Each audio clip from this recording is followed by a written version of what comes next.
यदि इस जन्म में आपने राधा नाम की अनन्यता स्वीकार कर ली तो समझ लो हजारों जन्म तुम्हारे जो नाना प्रकार के शुभ और अशुभ कर्म किए हैं, करोड़ों जन्म तुम्हारे जो व्यर्थ गए, वो सब सार्थक हो जाएंगे।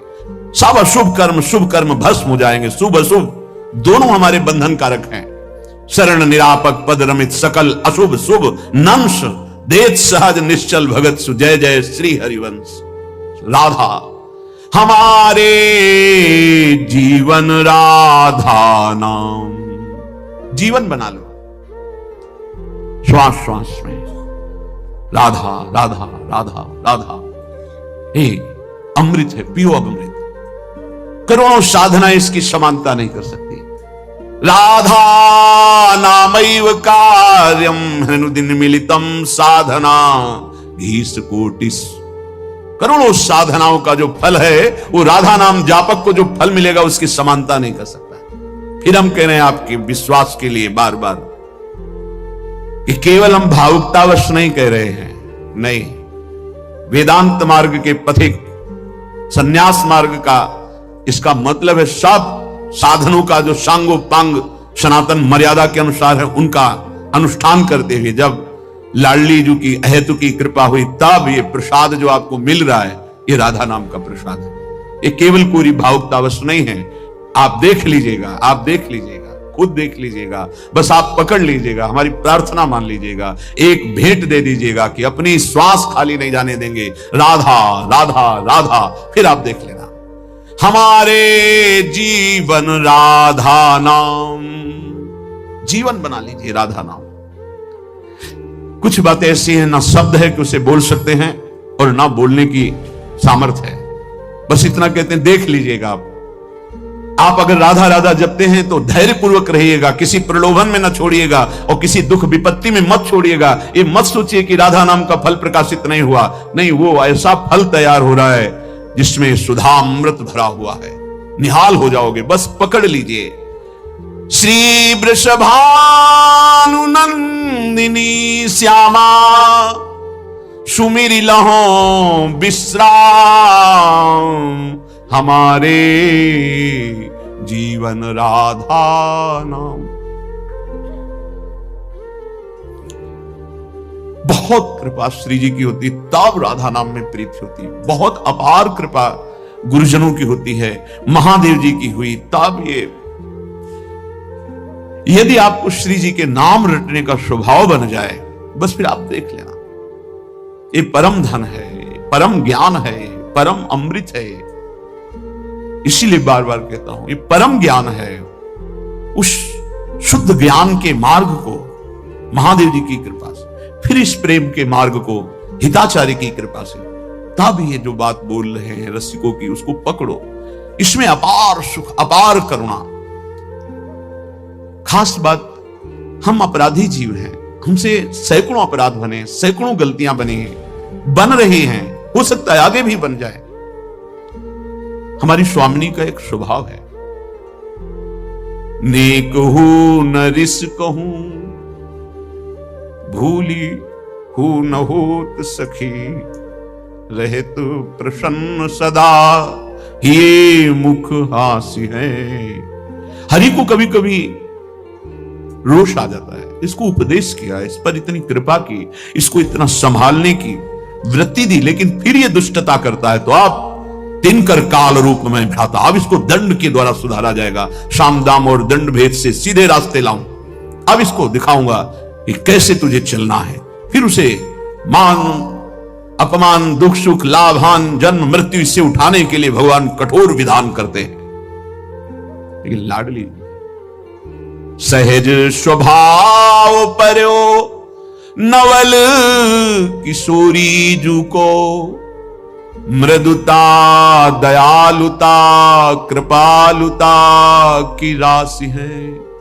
नेक हूं न रिस कहूं भूली हूं न होत सखी रहेत प्रसन्न सदा ही मुख हास्य है। ऐसी सुकुमारी प्यारे लाल जू की प्राण प्यारी लाल जू की प्राण प्यारी, धन्य धन्य धन्य तेई जैन के उपास हैं।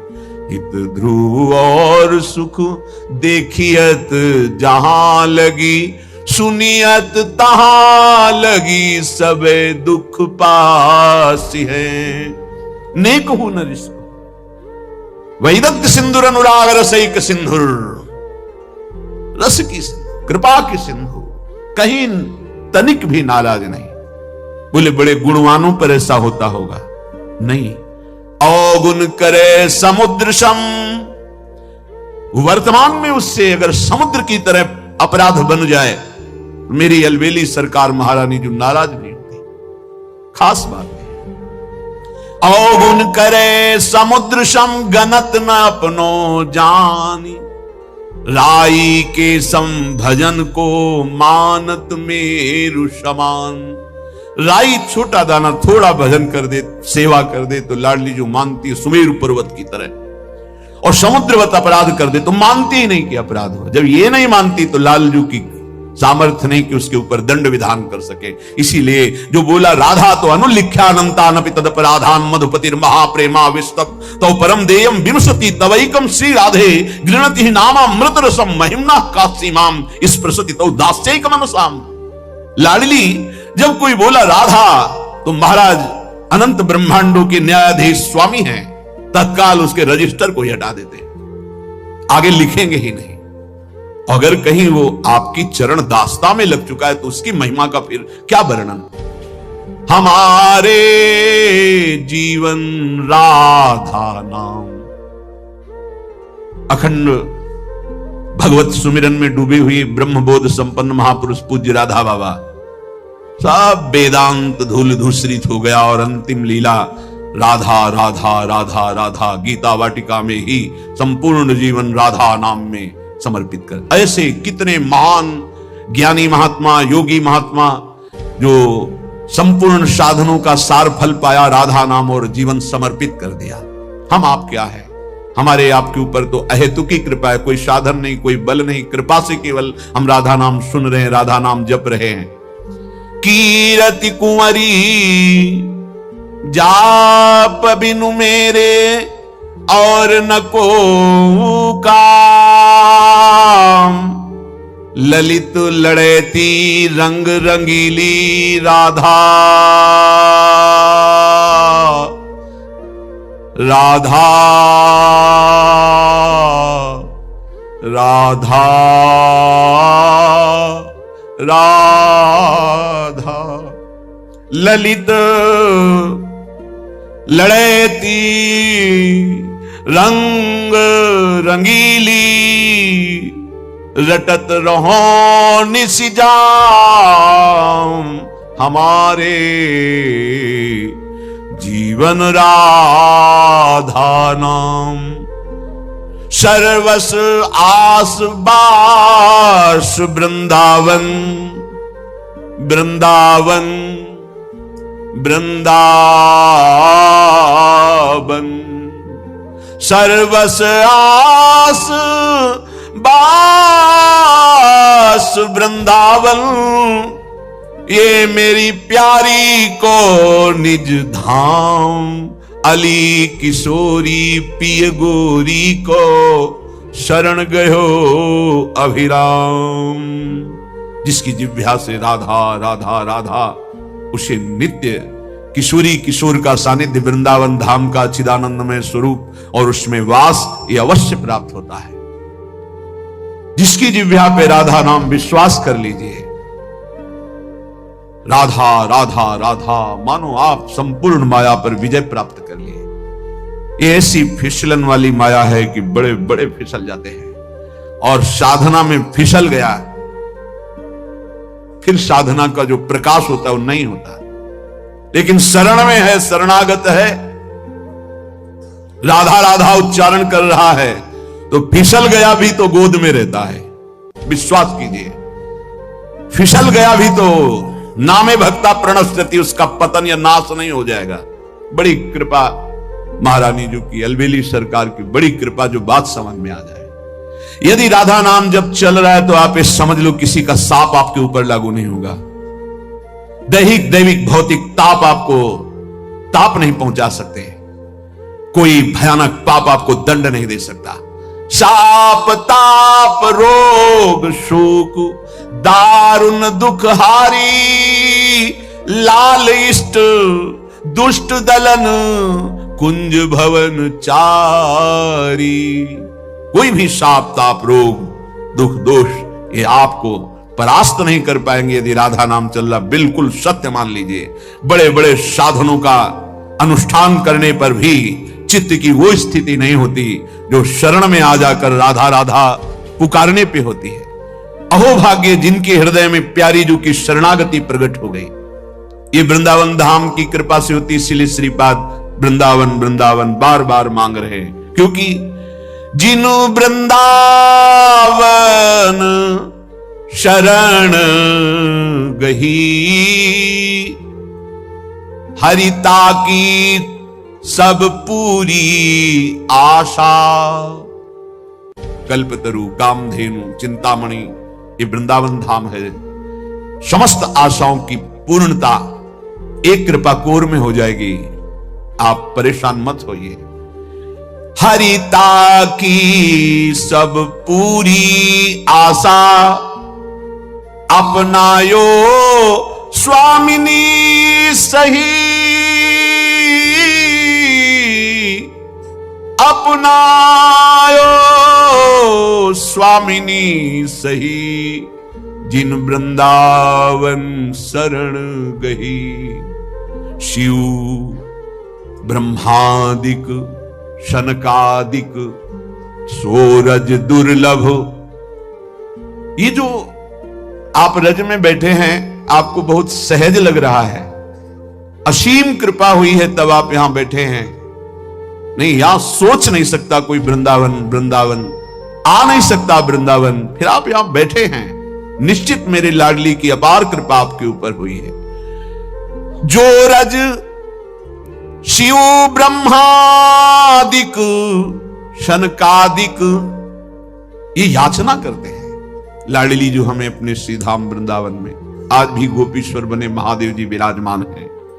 दुर्लभ सोजु कृपा ते सुलभ लही। जैसे कोई अरबपति असंखपति है, हम फुटपाथ में भीख मांगने वाले, और वो हमें गोद में ले ले तो तत्काल खरबपति बन गए। ऐसे ही कृपा ने हमें स्वीकार कर लिया। जो बड़े बड़ों के लिए दुर्लभ है कृपा से हमें सुलभ हो गया। कभी एकांत में बैठकर अपने ऊपर जो कृपा है उसको सोचकर रोना आया नहीं, बस अपने लिए रोना आया, अपनी कामनाओं की पूर्ति, अपने दुख अपने सुख इसी के लिए। कभी एक बार सोचा प्रभु ने आप पर कितनी कृपा की है? आप सोचिए कितनी कृपा है। आप सत्संग में बैठे, कहां बैठे? सीधाम वृंदावन में बैठे, पावन यमुना के पुलिन की रेती में बैठे। यहीं से यमुना प्रवाहित होती थी, इधर से, अब वो इधर हो गई है। समय के अनुसार कितनी कृपा हम पर है। बड़े बड़े महात्मा ऋषि मुनि जिस तप के द्वारा हरि को प्रसन्न करना चाहते हैं, वो हरि बिना किसी चाह के आपके पीछे डोलेंगे यदि राधा नाम आपकी जिह्वा पे चल रहा है। मज्जन पान कलिंद नंदनी युगली रहसी रसना जु कही, धनी धनी भयो जगत यह जीवन, अंत अमित निधि द्रगन चही। धन्य हो गया, धन्य हो गया, जन्म लेना धन्य हो गया। क्यों धन्य हो गया? एक बार वृंदावन आ गए हो, फिर संसार में लौट गए हो। राधा राधा जब कभी सुमिरन कर लिया है, पक्का यमराज जी की ताकत नहीं कि आपके सामने यमदूतों को भेज दें। श्रीपाद प्रबोधानंद जी ने वृंदावन महिमामृत में वर्णन किया है। एक पुष्प वृंदावन का सूंघ लिया है, एक बार वृंदावन की रज में आ गए हैं। भले आपके अंदर कोई श्रद्धा विश्वास नहीं है, एक बार यमुना के पावन जल का स्पर्श करते हुए वायु वृंदावन की रज को लेकर आपके ऊपर पड़ गई, अब आप कभी नर्क नहीं जाएंगे। रज तो उड़ी लागे तने पीवे जमुना तो नहीं। तुम्हारी श्रद्धा है तो भी अग्नि में श्रद्धा करो ना करो, उसमें दाहिका शक्ति है, जला देगी। विष में मारण शक्ति है, श्रद्धा अश्रद्धा कैसे भी पी जाओ मार देगी। अमृत में अमरत्व है, वो चाहे श्रद्धा से पियो चाहे श्रद्धा से अमर कर देगा। ऐसे ही वृंदावन में तारण शक्ति है, राधा नाम में प्रेम शक्ति है, हरि को अधीन करने की शक्ति है। श्रद्धा हो या ना हो, आप रटो राधा राधा, आप वृंदावन की रज का सेवन करो, फिर देखो इसकी अपार महिमा जो बड़ी बड़ी साधनाओं से नहीं पूर्ण होती। श्रीपाद कह रहे हैं, जो वृंदावन जन साधारण के लिए दुष्प्रवेश प्रदेशम है, इसमें गत्वा प्रोचैर निज दैतयोर नाम जलपन्नु दश्रु। आहा, वृंदावन में आ गए,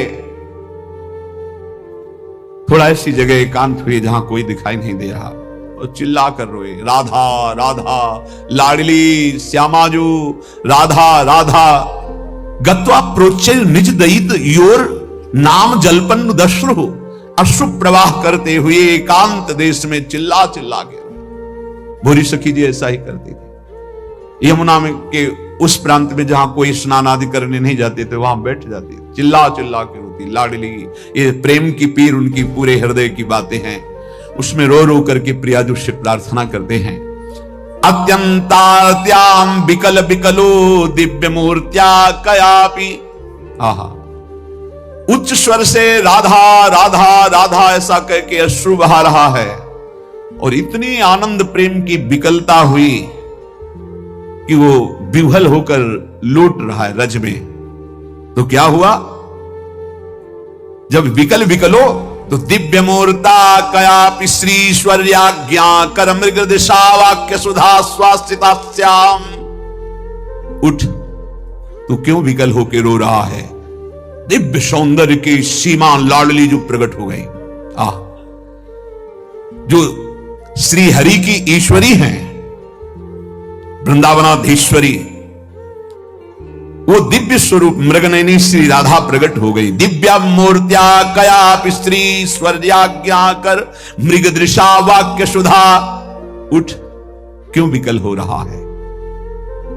मैं आ गई, ऐसा अमृतमय शब्द कब मैं सुनूंगी, ऐसा आश्वासन कब मैं पाऊंगी।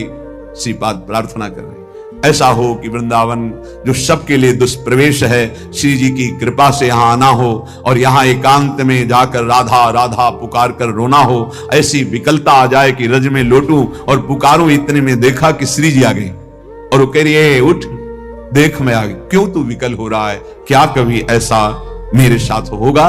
श्रीपाद कह रहे, यत्रैवाति रसोन्मदं विहरते मत्प्रेष्ठ वस्तुद्वयम् भक्ति क्वापि महारसोत्सवमयी यत्रैव निस्यन्दते यत्रैव प्रविशन्ति नैव निगमस्त्रीणि गिरां भंगय तस्मिन्नेव ममास्तु धीः प्रणयिनी वृंदावने पावने।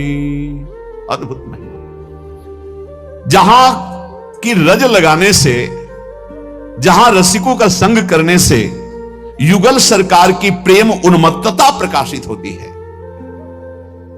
देखो, इतना तो गांठ बांध लो कि बिना भगवत प्रेमी महात्माओं की चरण रज के, उच्छिष्ट के, वचन के, कृपा के, प्रियालाल का प्रेम साधनों से नहीं होता है। यह गुण साधन ते नहीं हुई तुम्हारी कृपा पाओ कोई कोई। कोई कोई कौन? जो रसिक चरण अनुरागी हैं, जो रसिक चरण रज सेवी हैं, जो रसिक चरणामृत पान करने वाले, जो रसिक उच्छिष्टामृत का पान करने वाले हैं, तो उनको यत्रैवापि रसोन्मदं विहरते मत पृष्ठ वस्तुद्वयम्। वस्तुद्वयम् श्री श्यामा श्याम की प्रेम उन्मत्तता यहां घूमते घूमते रसिकों के संग में, रे मन रसिकन संग बिन रंचन उपजय प्रेम। तो क्या कहो कृपा उपजय के भांति रसिकन संग फिरो दिन राती।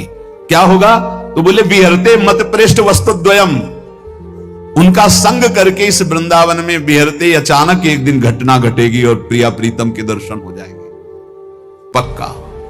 बिल्कुल इसमें कोई कल्पना या संशय या तर्क की जरूरत नहीं है, नहीं है। ये उसी समय होगा जब आपका अहम श्री जी के चरणों में समर्पित हो जाएगा, और ये होता ही रसिकों के संग से। तिनकी संगति रहत जाति कुल मद सब नंसई, अहम गलित हो जाए। अगर ये तो वृंदावन प्रेम की बात है, कहीं भी नाम में प्रेम, श्री कृष्ण रूप में प्रेम, श्री कृष्ण लीला में प्रेम, इन तीन की बड़ी महिमा गाई गई है। भक्त चरण रज, भक्त चरणामृत और भक्त उच्छिष्ट। ये नहीं देखा गया कि भक्त किस कुल का है, किस जाति का है, ये सब वो प्रभु का भक्त है, उसका उच्छिष्ट मिला और अनुराग बढ़ गया हृदय में। एक प्रसंग आता है, एक कालिदास नाम के महान भागवत का, जो भगवत प्रेमी महात्मा जन होते हैं, उनकी जाति पर दृष्टि रख लेने से अपराध लगता है, ये ध्यान रखने का विषय है। कभी भक्तों की जाति पर, वैसे प्रायः बहिर्मुख लोग इस बात पर ध्यान देते, ओ कौन, वो अमुक कुल के, उच्च कुल यादम। भाई देखो, जंगहे लोहा में कोई भी ऐसी ताकत नहीं कि मुकुट बन के चमके। पारस मणि छू गया, अब आप उसे जंगहा लोहा नहीं कह सकते, वो लोहा स्वर्ण बन जाता है और वो मुकुट आदि प्रभु के आभूषणों के काम में आता है। ऐसे हम सब जंगहे लोहा हैं, चाहे जहां के हो, चाहे जो हो, कोई हो। हमारी गति मना खष्टानि इंद्रियाणि प्रकृतिस्थानि कर सती। ये संत महापुरुषों का स्पर्श, संभाषण, उनका संग हमें कीमती बना दिया, हमें जगत मंगल करने वाला बना दिया। जगत मंगल करने वाला, देव भयमुद मंगलकारी, वो मंगलकारी। जैसे सहचरी भाव ही की प्राप्ति की बात नहीं, सहचरी भाव प्राप्त कराने वाले सामर्थ्य आ जाती चतुरासी जी गाने वाले को। सखी सुख के अधिकारी, सखी अधिकारी कहते, जैसे भंडार के अधिकारी, बोले भंडार के अधिकारी जी हैं, वो दे सकते हैं किसी को कुछ भी। ऐसे सखी सुख के वो अधिकारी हो जाते हैं, जो नाम जापक है, जो रसिक संघ है, जो चतुरासी जी का गायन, जो वृंदावन का सेवन, उनके प्रति ये देख लेना। देखो सही माने में देखो तो हमारी जो वाणी जी कहती है, जहां वेद नेति नेति कहते हैं, उसके आगे की वाणी जी है, कह रही जाति पाति कुल कर्म धर्म व्रत संस्कृति हेतु अविद्या नासी है। अविद्या ही है ये, अविद्या ही है, कोई शुद्ध ज्ञान नहीं है ये। सेवक जी महाराज कह रहे हैं ये जन्म मरण के चक्र में ही फंसाने वाली अविद्या है। जाति पाति कुल कर्म धर्म व्रत संस्कृति हेतु, संस्कृति आवागमन का हेतु है। जब इसके धर्मानुसार चले तो ये इससे वैराग्य दिला देता है, यही इसका फल है। अगर यही अहंकार बना रहा, मैं अमुक मैं अमुक, कुछ नहीं हाथ लगता, कुछ नहीं हाथ लगता। वाणी से पता चलता है अहम की धरा से हो रही है वाणी, निकल रही है या स्थिति से निकल रही। स्थिति में हम सब एक हैं, परमात्मा है, कोई भी महात्मा इसको काट नहीं सकता। शास्त्र बात है, भगवान की बात है। ममई वांशो जीव लोके जीव भूता सनातना, सनातन सब मेरे अंश हो, अंश में कोई भी कमी नहीं है। चींटी के अंदर भी वही जो भगवान शंकर के अंदर, जो इसके अंदर वही आपके अंदर, कोई अंतर नहीं है। सब जगह समान रूप से समोहम, भगवान की वाणी, समोहम सर्वभूतेषु, समस्त प्राणियों में मैं समान रूप से विराजमान हूं। अब बचे पंचभूत जिनसे ढांचा रचा हुआ है, कोई कमी नहीं। क्षितिजल पावक गगन समीरा, ये पांचों बराबर सबके रचे। तो फिर ये मेड़ किस बात की है? भगवान कह रहे कि मैं इसलिए इसकी रचना की हूं कि धर्मानुसार चलो और परम धर्म को प्राप्त हो जाओ। तो जो परम धर्म में, भक्ति में है, भगवत मार्ग में, उनमें ये नहीं देखना चाहिए। भक्त पदरज, भक्त चरणामृत और भक्त उच्छिष्ट ये बड़े भाग्यशाली को मिलते हैं। त्रिभुवन में सबसे बड़ा भाग्यशाली कौन है? जिसे भक्तों का संग मिले। सुत दारा धन लक्ष्मी पापियों के घर होए, संत समागम हरि कथा तुलसी दुर्लभ दोए। बड़े भाग्यशाली जिनको संत चरण रज मिलती है और संत उच्छिष्ट मिलता है और संत चरणामृत मिलता है। उनके भाग्य की क्या सराहना, पर वो समझे, भगवत कृपा को समझे तो बहुत जल्दी लाभ मिल जाए। इन तीनों का बहुत बड़ा महात्मा है। कैसा भी नीच स्वभाव वाला क्यों न हो, यदि ये तीनों प्राप्त हो जाए तो तीनों गुणों पर विजय प्राप्त कर ले। सतोगुण, रजोगुण, तमोगुण, तीनों लोकों पर विजय प्राप्त कर ले। काम, क्रोध, लोभ, मोह, मद, मत्सर जो तीनों लोकों को परास्त कर रहे। भक्त चरण रज सेवी, भक्त चरणामृत पान करने वाला और भक्त उच्छिष्ट पाने वाला, इन तीनों पर विजय प्राप्त कर लेता है। इसमें साधन बल काम नहीं करता। तीनों गुणों पर विजय प्राप्त करने के लिए कृपा काम करे। इसीलिए मोक्ष मूलम गुरु कृपा। सचमुच सचमुच वो हरि के बड़े कृपा पात्र हैं जिनको इन तीनों में श्रद्धा हो गई और तीनों ये जिनको प्राप्त होते हैं। जिनकी बुद्धि में संतों के प्रति हे भाव है, उनकी चरण रज में भाव नहीं, उनके उच्छिष्ट में भाव नहीं, उनके चरणामृत में भाव नहीं, उनकी तो यहां चर्चा ही नहीं है। भगवत स्वरूप, भगवत भक्तों की पद धूली उनके चिन्हों से उठाकर मस्तक पर जिसने लगा लिया, उसको वो प्रेम, वो सामर्थ्य प्राप्त होती है जो किसी साधन से नहीं मिलती है। जब हिरण्यकश्यप बहुत क्रुद्ध होकर के प्रहलाद जी को पटक दिया और कहा तेरी बुद्धि किसने की ऐसी, तो प्रहलाद जी ने जो उत्तर दिया बहुत समझने लायक है। उन्होंने कहा नैसाम मतिस्ताव दुरुक्रमांघ्रिम इस पर सत्यानर्थापगमो यदर्थः महीयसाम पाद रजोभिषेकम निष्किंचना नाम न वृणीत यावत। दैत्यराज, कितनी हिम्मत है 5 वर्ष के बालक में। त्रिभुवनपति पिता हिरण्यकश्यप को कहे दैत्यराज, जिन्होंने सब कुछ श्री हरि के चरणों में समर्पित कर दिया है, अकिंचन है, हरि के सिवा जिनके हृदय में कहीं कोई आश्रय बल भरोसा नहीं है, ऐसे भक्त जनों की चरण रज सेवन करने से ऐसी मति होती है। ऐसी मति किसी के सिखाने पढ़ाने से नहीं होती, किसी साधना से नहीं होती। जो मेरी मति हुई है, ये महीयसाम पाद रजोभिषेकम निष्किंचना नाम न वृणीत यावत। अकिंचन उन्हें कहते हैं, चाहे वो चक्रवर्ती सम्राट ही क्यों न हो, भगवान के सिवा जिसका कोई आस बल भरोसा नहीं, वो अकिंचन कहा जाता है। और अगर अपने एक लंगोटी और कमंडल में भी आ सकती है तो अकिंचन नहीं कहा जाएगा। केवल एक भरोसो, एक बल, एक आस विश्वास, उसी को अकिंचन कहते हैं। जो केवल प्रभु में, ऐसे महापुरुषों की चरण रज से ऐसी मति होती है, किसी के सिखाने पढ़ाने से नहीं होती। नैसाम मतिस्ताव दुरुक्रमांघ्रिम इस पर सत्यानर्थापगमो यदर्था। जब तक ऐसे महापुरुषों की चरण रज का स्पर्श नहीं होता, तब तक ऐसी जैसी मेरी मति है प्रहलाद जी कह रहे, ऐसी नहीं होती।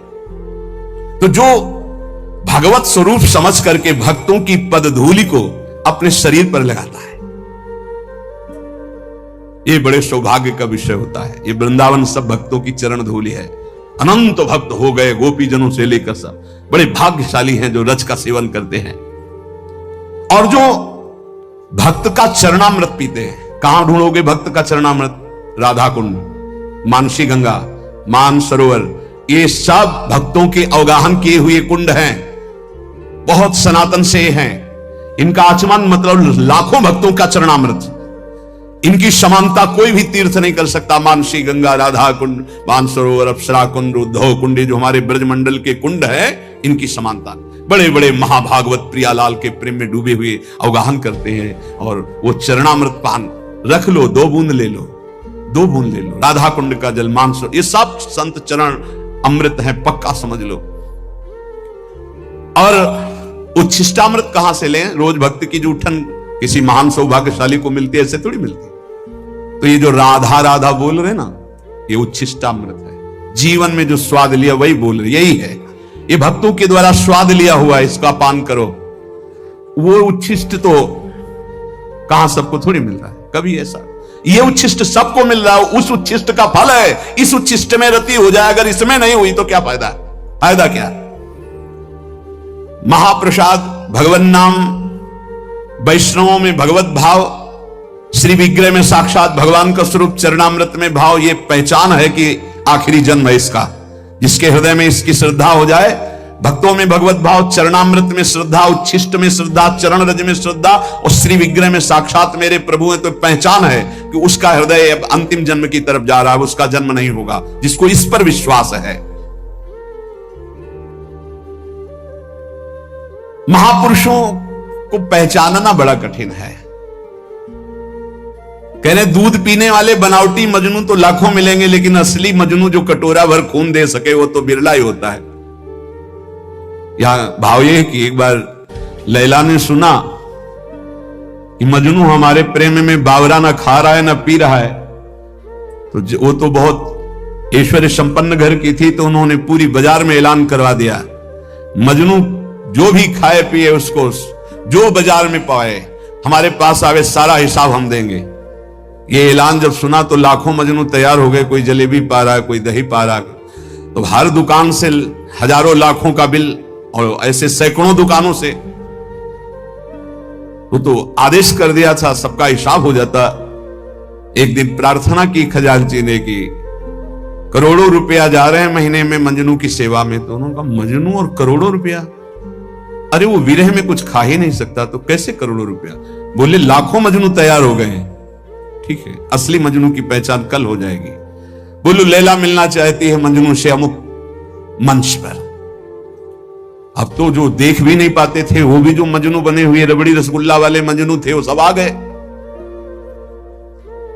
चाकू निकाली और कहा मेरा मजनू मेरे लिए छाती का खून दे। जितने रबड़ी रसगुल्ला वाले थे कदम पीछे सरकने लगे, और जो असली मजनू था वो आया और ऐसे हाथ से चाकू ली और कहा आज मेरा जीना सार्थक हो गया क्योंकि तुम्हारे किसी काम में आ गया। और जो ऐसे मारने किया, पकड़ लिया, कहा असली मजनू है। तो वहां कह रहे हैं कि दूध और रबड़ी पीने वाले तो लाखों मजनू तैयार हो जाते हैं, लेकिन असली मजनू जो एक कटोरा खून दे सके वो तो बिरला ही होता है। ऐसे ही कह रहे कि रबड़ी रसगुल्ला खाना, प्रणाम नमस्कार करना, भेंट लेना लाखों भगत, लेकिन भगवान के लिए जीवन अर्पित करने वाला, भगवान के लिए तड़पने वाला, भगवान के लिए अपना सर्वस्व न्यौछावर करने वाला, ऐसा तो कोई बिरला ही प्रेमी होता है। ऐसा भक्त ईश्वर के से भी बढ़कर है। सातों सम मुहिमय जग देखा और मोते अधिक संत कर लेखा।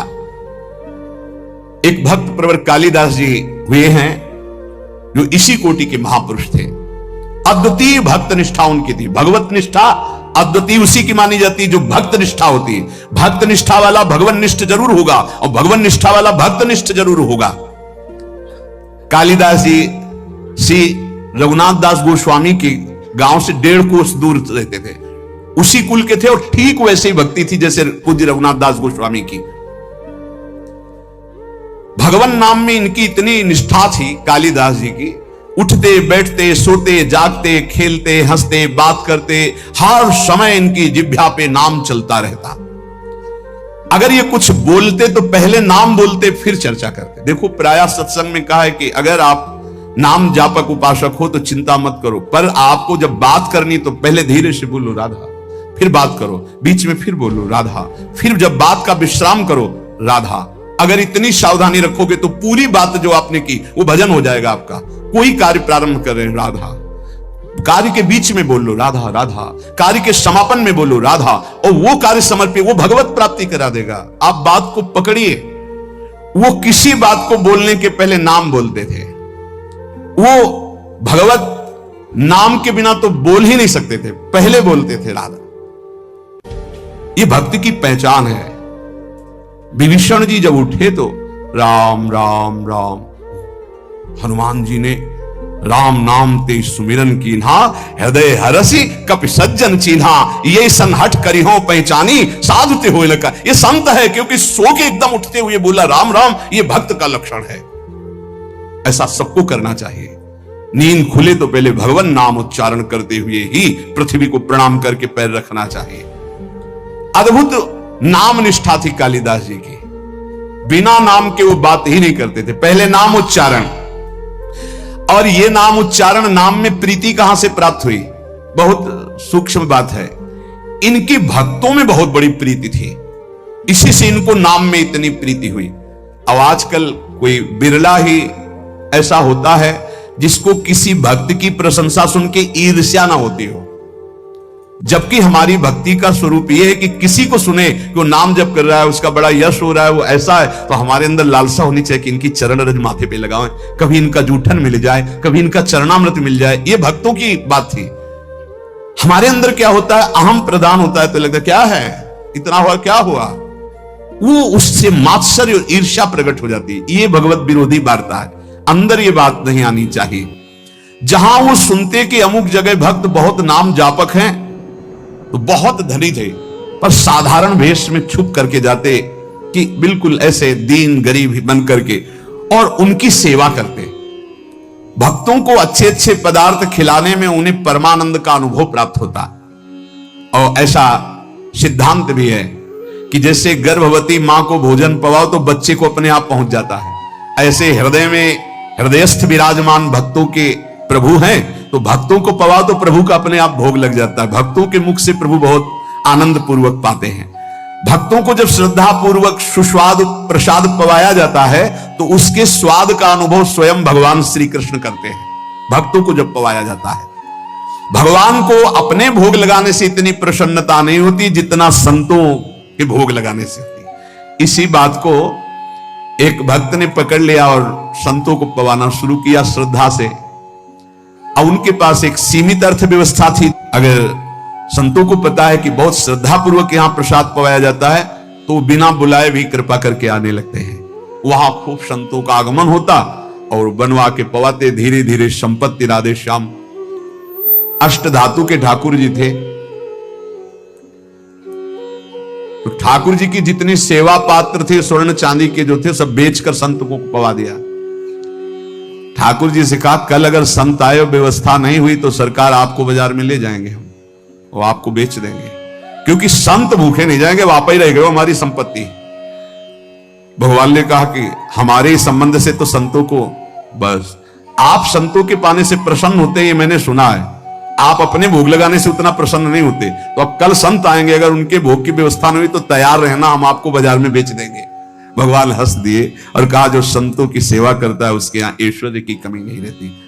और जरा सा उनका कृपा कटाक्ष कुल परंपरागत लक्ष्मी जी उनकी सेवा में उपस्थित हो गई।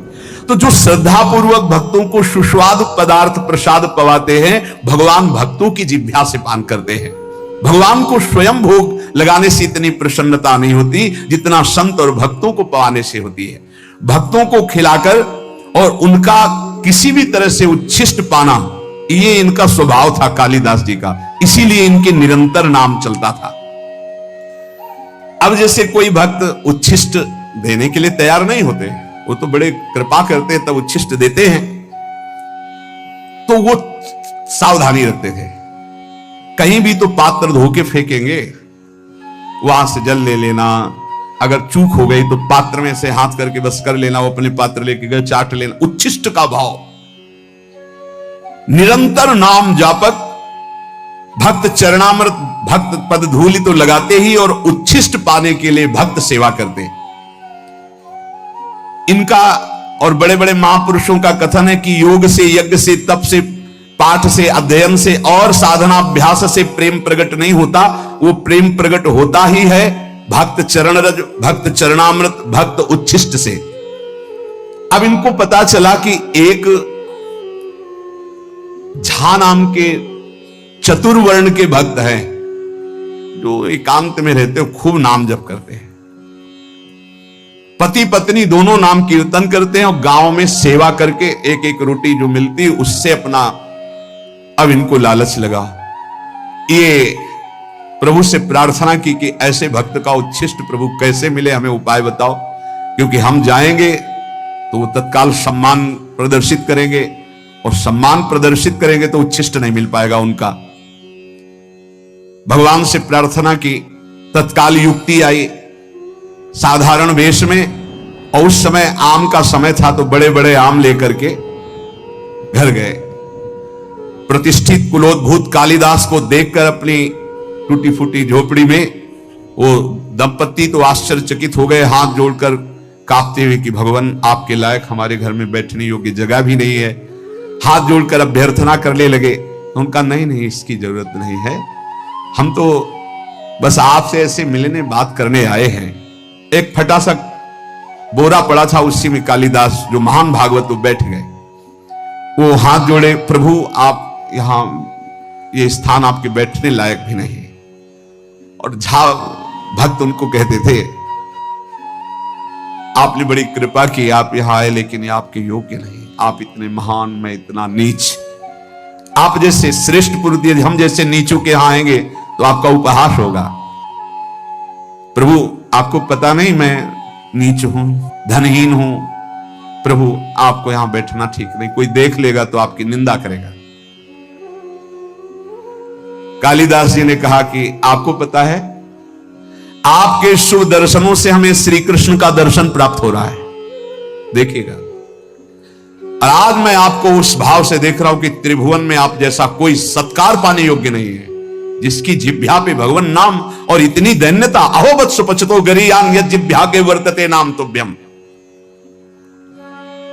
यदि आप हमारा कुछ भी सम्मान करना चाहते हैं तो अब आप हाथ जोड़ना बंद कर दें, हमारे सामने हाथ मत जोड़े। और आप एक कृपा करें, आप दोनों अपने चरण धोए, हमें चरणामृत दे दे, क्योंकि हमें धोने तो देंगे नहीं। और उन्होंने कहा कृष्ण कृष्ण कृष्ण, आप ये क्या बोल रहे हैं महाराज? आप गिड़गिड़ाते हुए झा भक्त ने कहा, प्रभु ये कैसी भूली भूली सी बातें कर रहे हैं, आपको पता है मैं कौन हूं? मैं सब तरह से हीन हूं, मेरा दर्शन और स्पर्श भी अमंगलमय है। धन्य है यही दरबार, दीन को आदर रीति सदा चली आई। और उनके चरणों में गिरने लगे। कालिदास जी ने अपने चरण समेटे और कहा, देखो अतिथि का सत्कार करना चाहिए, इतना आपको पता है? उन्होंने कहा, हां प्रभु पता है। तो फिर एक बात करो, मैं आ रहा था, रास्ते में आम देखा, आप ठाकुर जी को अपने भोग लगाओ आम का, और आप दोनों पाओ और मैं ये देखूं, ये मेरा सबसे बड़ा सत्कार हो जाएगा। भक्त ने कहा, मालिक आप कैसी बात करते, मैं पाऊं और आप बैठे, आप हमारे यहां आए हैं। उन्होंने कहा, देखो यदि आप मुझे बड़ा मानते हैं और पूजनीय मानते हैं तो आप मेरी बात भी तो मानिए, किसी भी तरह से। देखो अगर थोड़ी भी प्रीति आपकी हम में है तो मेरी ये बात मान लो। वो भक्त बहुत दैन्य हो रहे हैं। यहां कालिदास जी कह रहे, जो अपने भक्ति का विज्ञापन करता है, जो भक्ति की दुकानदारी करता है, भक्ति के नाम पर पूजा प्रतिष्ठा और अर्थ की प्राप्ति करता है, वो आप जैसे अकिंचन भक्तों को कैसे जान पाएगा? अहंकार रहित, साधना के बल से रहित, केवल प्रभु के नाम और प्रभु के आश्रित आप जैसे निर्मल भक्तों का संग तो केवल हेतु की कृपा से होता है। आप सच्ची मानिए त्रिभुवन को पावन करने वाले हैं, आप अपने को नीच मत कहिए। जब कालिदास जी दैन्य होकर ऐसी बात करने लगे, भक्त ने आम ले लिए, प्रणाम किया और कहा, मैं आपके सामने पा तो नहीं सकता, पक्का वचन है कि आपके जाते ही मैं भोग लगाऊंगा, पर आपके सामने नहीं पा पाऊंगा, क्योंकि आप बैठे हमारे घर में आकर और हम पाले। कालिदास ने विचार किया, सब किया कराया माटी हो रहा है, हमको उच्छिष्ट तो इनका मिलेगा नहीं, जूठन। फिर विचार किया कि अभी से लेके शाम तक फेंकेंगे ही ना पाके आम, मैं पेड़ की आड़ में बैठा रहूंगा, जब फेंकेंगे तब मैं निकल लूंगा प्रसाद लेके। कैसी उच्छिष्टामृत के प्रति निष्ठा! चल दिए पति पत्नी 10-20 कदम घर के बाहर तक छोड़ा। कालिदास जी जे ही अपने घर गए सो लौट पड़े और दरवाजे के पास एक वृक्ष था, उसकी ओट में छुप के बैठ गए। अब वो दोनों जो 10 कदम चल के आए थे, उनके जो चरण चिन्ह थे अपने अचला में चरण रज बांधे। ये है कीमती अमोघ वस्तु, कोई भाग्यशाली ही इस अमोघ वस्तु का सेवन कर पाता है। चरण रज बांधे, एक चीज तो मिली, भक्तों की चरण रज।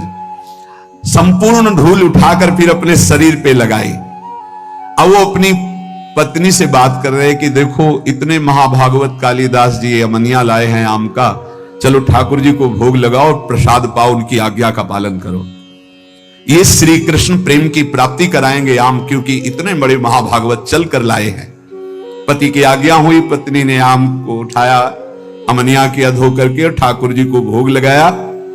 और वो एक एक गुठली चूस चूस के पारे भगवान को अर्पित की हुई, भक्त के द्वारा लाई हुई। पाया पत्नी ने फिर वो आम के छिलके और वो चूसी हुई गुठली बाहर जाकर के पेड़ के पास ही फेंको, वो छुपे बैठे थे। भगवान वैसा ही भक्त के जीवन में करते जैसी उसकी चाह होती है। फेंक के चली गई। कालिदास जी बहुत प्रसन्न हुए, ओहो हरि की अपार कृपा, एक एक छिलका चाट रहे, एक एक गुठली चाट रहे हैं। आप विचार कीजिए, एक उच्च कुल का एक महाभागवत एक ऐसे दैन्य महाभागवत की गुठली चाट रहा है। किस लिए? इनका उच्छिष्ट मुझे नाम में प्रीति करा देगा, और नाम के प्रेमी है। जैसे जैसे वो उच्छिष्ट पा रहे हैं वैसे वैसे उनको रोमांच हो रहा है, वैसे वैसे भगवान का नाम जैसे मशीन में चलाया जाए ऐसे चल रहा है नाम, अश्रु प्रवाह हो रहा है। यहां वर्णन कर रहे हैं कि जो भक्त चरण रज का सेवन, भक्त उच्छिष्टामृत का सेवन और भक्त चरणामृत का सेवन करता है, उसका अहंकार गलित हो जाता है। सत्संग का प्रारंभ इसी बात से हुआ था कि अहंकार जब तक गलित नहीं होगा तब तक हमारी साधना रंग नहीं लाएगी। इसलिए हमें नाम में प्रीति हो जाए, नाम हमें प्राणों से प्यारा लगने लगे। बड़े बड़े महापुरुषों ने नाम को दुलराया, गाया। कह रहे हैं कि मर जावेगा मूर्खा क्यों न भजे भगवान, ये झूठी संपत्ति माया जगत की, इसका मत करना अभिमान। यहां से जब जीव जाता है तो साथ कुछ नहीं ले जाता, पाप कर्म और पुण्य कर्म ले जाता है। पाप और पुण्य कर्म, पाप अधिक हुए नरक भोगो, पुण्य कर्म स्वर्ग भोगो, फिर मृत्यु लोक में आओ।